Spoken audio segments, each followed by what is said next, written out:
मधुपुरी का राजा लवणासुर रावण की तरह अहंकारी और उग्र था। नरबली देने वाले असुर का शत्रुघ्न द्वारा उसका वध करके मधुपुरी के स्थान पर नई मथुरा नगरी बसाई गई थी। शिव भक्त लवणासुर के पास अमोघ त्रिशूल था, इसलिए वह अधिक शक्तिशाली था। श्री राम के आदेश पर शत्रुघ्न ने लवणासुर का वध किया। वाल्मीकि रामायण के मुताबिक लवणासुर त्रेता युग में एक भयंकर राक्षस था। वह शिव भक्त था और उसके पास अमोघ त्रिशूल था। इस त्रिशूल की मदद से उसने श्री राम के पूर्वज से राज्य छीन लिया था। लवणासुर रावण की तरह अहंकारी और उग्र था।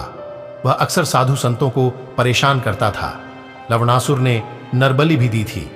आइए जानते हैं इसके पीछे की कहानी। नमस्कार दोस्तों, वीडियो अच्छी लगे तो लाइक और चैनल को सब्सक्राइब जरूर कर ले और वीडियो को लास्ट तक जरूर देखें।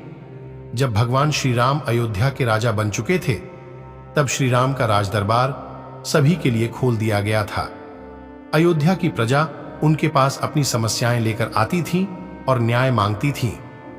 अयोध्या का राजमहल केवल अयोध्या वासियों के लिए ही नहीं, बल्कि भारतवासियों के लिए खुला था, जिसके चलते श्री राम व ऋषि मुनि सहायता मांगने आए थे।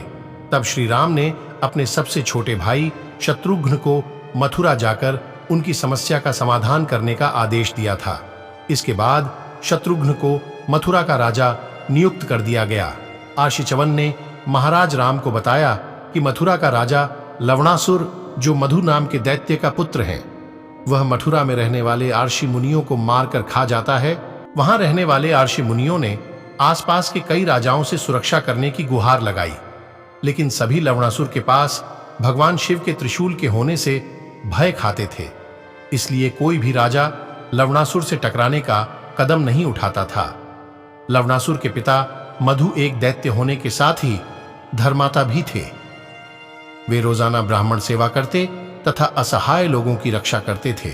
उनकी भक्ति तथा तपस्या से प्रसन्न होकर भगवान शिव ने उन्हें अपने त्रिशूल में से एक त्रिशूल निकालकर दे दिया था।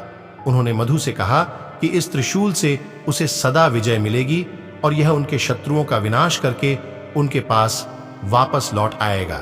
इस पर महाराज मधु ने स्वयं की मृत्यु के पश्चात वह त्रिशूल सदा उनके वंशजों के पास रहे, ऐसा वरदान मांगा।